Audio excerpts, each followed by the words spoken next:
Let's talk about the kind of texting most men overlook. The kind that goes far beyond emojis, pickup lines, or asking how her day went. It's called emotional anchoring, and once you understand it, you'll see why some texts are instantly forgotten, while others linger in a woman's mind hours or even days later. You see, women don't fall for the words, they fall for how the words make them feel. And this is where emotional anchoring becomes your secret weapon. Emotional anchoring is the psychological art of linking your presence through a text to a feeling she already values. It's not about being overly emotional or melodramatic. It's about creating emotional fingerprints that attach your message to a deeper experience she's already had, especially with you. For instance, let's say you both once laughed uncontrollably at something random on a date. Maybe an awkward waiter, a dog wearing sunglasses, or an inside joke only the two of you get. If you reference that moment casually in a text, you're not just being funny, you're triggering a neural loop in her brain, drawing her back into the emotional experience she had with you. That's anchoring. Most guys make the mistake of texting like they're writing a to-do list. Functional, dry, and transactional. What are you doing? How was your day? Did you eat? These don't anchor anything. They're placeholders, forgettable. And when you're forgettable in text, you're forgettable in her emotions. But when you send a message that taps into a shared experience or subtly mirrors an emotion she once felt around you, she starts to feel like there's meaning between the lines. And meaning is addictive. Let's take it deeper. Anchoring isn't always about the past. Sometimes it's about speaking into her emotional world in real time. Say she's had a rough day. You could say, "Sorry to hear that," and move on. Or you could say something like, "That sounds heavy. I know you're the type who pushes through, but don't forget, you don't have to do it all alone." That message does two things. It shows attunement, and it validates her strength while acknowledging her vulnerability. Now you've anchored to her identity, and that's far more powerful than anchoring to events. This is where men often underestimate the psychological landscape of a woman. She remembers how you make her feel, not just what you said. When your texts carry emotional precision, when they tap into a shared memory, a personal insight, or an identity trait, she begins to crave your presence, not just your attention. So the next time you pick up your phone to message her, ask yourself, am I sending information, or am I planting an emotional seed? Because the men who anchor their messages to meaningful feelings are the ones she thinks about when she smiles at her screen and doesn't even know why. Let your words be more than words. Let them be echoes. Mystery. It's one of the most powerful forces in attraction, and yet most men either overdo it or misunderstand it entirely. There's this idea floating around that being mysterious means being vague, detached, or emotionally unavailable. But let's be clear, real mystery isn't confusion. It's the subtle art of revealing just enough to spark curiosity while keeping her emotionally engaged and intrigued by the layers she hasn't yet discovered. Psychologically speaking, the human brain is wired to seek patterns and fill in gaps. When something feels incomplete, when there's a space, a question, a hint, our minds can't help but try to close the loop. This is called the Zeigarnik effect, a cognitive principle where people remember incomplete stories more than the ones that are resolved. So when your text offers just the right amount of detail to provoke thought without spelling everything out, you're creating an open loop in her mind, a loop that keeps you circling in her thoughts long after the conversation ends. Now, this doesn't mean you have to be cryptic or overly clever. That backfires. The goal isn't to be a riddle, the goal is to suggest depth. For example, instead of saying, "Today was fine," you might say, "Today made me think about something I haven't thought about in years." You haven't said too much, but what you have said triggers a desire to know more. She'll wonder what it was, why it mattered, and how it connects to you. That's authentic mystery. And when it's real, it's magnetic. The key is balance. Too much exposure too soon makes you predictable, and predictable becomes boring, but too much distance makes you feel cold or disinterested. Mystery sits perfectly in between. It says, there's more to me, but only those who are patient and attentive will get to see it. And that speaks directly to a woman's emotional intelligence. It invites her into a space where she chooses to discover you rather than being force-fed your story all at once. Also, remember this. Mystery isn't about hiding who you are. It's about timing. It's about letting your personality unfold in layers, not dumping it all in the first few conversations. The most irresistible people are the ones who give you something to look forward to knowing. They're not constantly explaining themselves. They're letting the interaction breathe. And women, especially emotionally intelligent women, respond to that rhythm because it mirrors the emotional buildup they naturally crave. So next time you're texting her, resist the urge to overshare, to explain every move, or to force deep connection too quickly. Instead, ask yourself, am I giving her a trail to follow? Or am I giving her the entire map before she's even decided to take the journey? When mystery is real, intentional, and emotionally aware, it doesn't confuse her, it calls her in. Let her discover you in layers. That's not game playing, that's emotional maturity. There's a reason why women often say, I love a guy who can make me laugh, but it's not just about humor. It's about the emotional chemistry that comes with playful teasing. You see, when you tease a woman in a way that's light, respectful, and attuned to her personality, you're doing far more than just making her laugh. You're building a form of emotional tension that she secretly craves. And most importantly, you're showing that you're not afraid to challenge her, gently but confidently. Psychologically, teasing taps into something primal. It signals confidence, social intelligence, and the ability to create a space where both people feel alive, not through confrontation, but through play. And play, interestingly, is one of the core components of emotional bonding. It's how children bond with friends, how couples build chemistry, and how tension transforms into attraction. But here's the thing. There's a fine line between teasing that attracts and teasing that repels. The difference lies in emotional awareness. Bad teasing tries to dominate. It puts her down. It's rooted in insecurity disguised as arrogance. But the kind of teasing that draws a woman in is collaborative. It invites her to play back. It says, I see you, I'm drawn to you, and I'm going to challenge you just enough to keep this interesting. Let me give you an example. If she says she's always late to everything, the average guy might just nod or scold her, but the emotionally intelligent man might say, I knew you were trouble the moment you said that. You probably keep time zones guessing. That's playful, it's cheeky, but it's also respectful. You're teasing her behavior, not her worth, and in that moment you've created a spark, a shared moment where energy, attention, and laughter meet. What's really happening here is tension, but not the kind that causes stress, the kind that fuels desire. It's a dance of contrasts, praise and challenge, warmth and edge, safety and unpredictability. That's the space where attraction thrives. A woman doesn't just want to be adored, she wants to feel something. And when your texts make her smile, roll her eyes, then smile again, she's not just reacting, she's engaging actively, emotionally.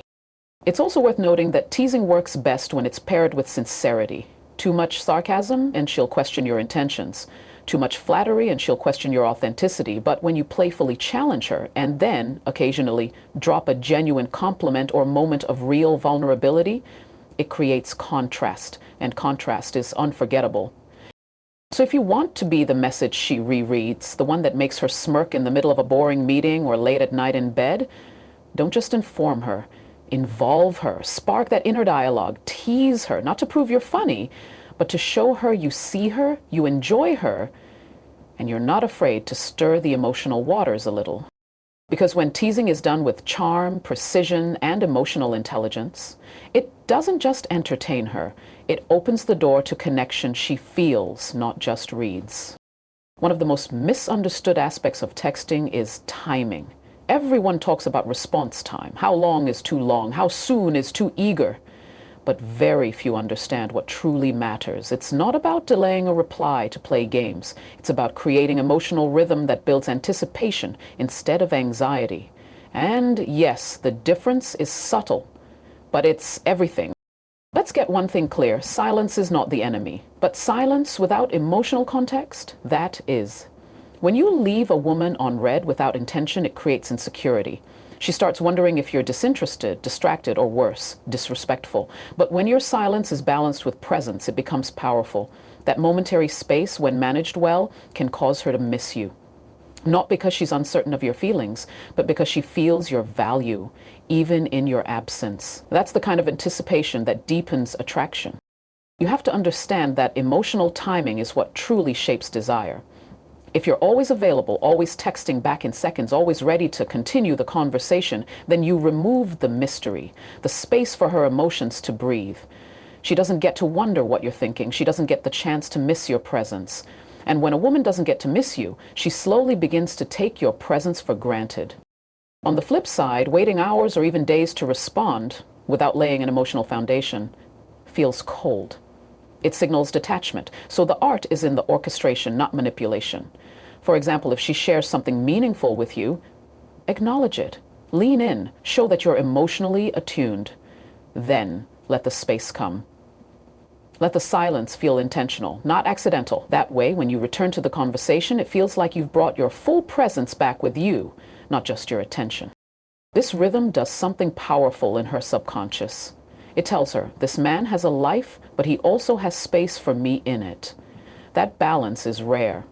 It's magnetic. It communicates strength, not scarcity. Because it's never about playing hard to get. It's about being hard to forget. Philosophically, humans crave tension, followed by release. That's the formula behind good storytelling, good music, and yes, good texting. When you build anticipation and then return with depth, humor, or emotional clarity, you satisfy that craving. And she begins to associate your presence with emotional fulfillment, not just another ping on her screen. So here's the truth most men overlook.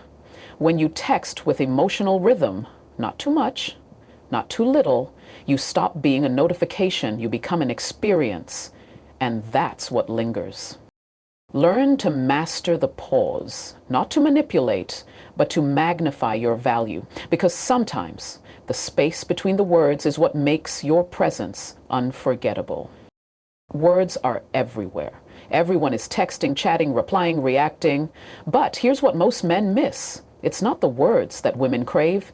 It's the imagery those words awaken. If you want your message to stand out in a sea of casual conversations, you have to learn the art of painting with your words, because when you speak to a woman's imagination, you're not just talking to her mind, you're entering her emotional world.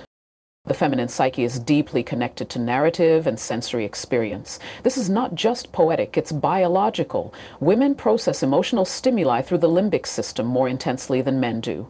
This means when a message triggers a feeling, a memory, or a mental image, it stays with her longer. She doesn't just read it, she feels it. And if your words can make her feel something vivid and personal, she'll start associating you with emotional depth, even if the interaction is through a simple screen.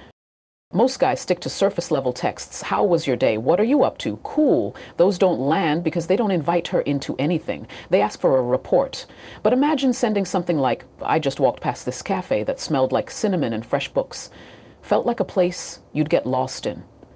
What you've done in that moment is simple but powerful. You've given her a setting, a mood, a window into your day that she can step into. And more importantly, you've woven her into it, even without asking for anything in return.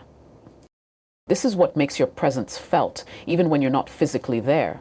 When she can see the image you create, when your message evokes a scene or a feeling, she starts looking forward to your texts. Not because you're consistent, but because you're cinematic. You become a pause in her day that feels like a story, not a chore. And we all crave stories. We live for them. It's how humans are wired to connect. But here's the catch. This doesn't mean you should overwrite or try to sound like a poet. It just means you stay mindful of texture. Instead of saying, I miss you, you say, it's weird not having your sarcasm in my ears today. Quiet feels too quiet. Instead of, I'm bored, say, there's this empty stretch of time and I'm just imagining you rolling your eyes at half the things I'd say right now. You're not trying harder. You're just being more alive in your expression. That kind of communication doesn't go unnoticed. When your texts leave her not just with words, but with feelings, pictures, and emotional texture, she doesn't just reply, she engages.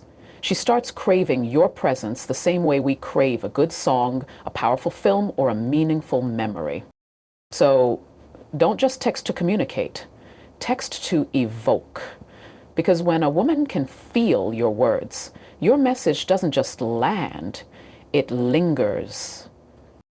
There's a subtle art in giving a woman validation, the kind that doesn't feel forced, doesn't scream desperation, and certainly doesn't come across as performative. And this is where most men lose the plot. They either offer compliments constantly, flooding her with praise until it loses all meaning, or they withhold it altogether, trying to seem cool, detached, and unaffected.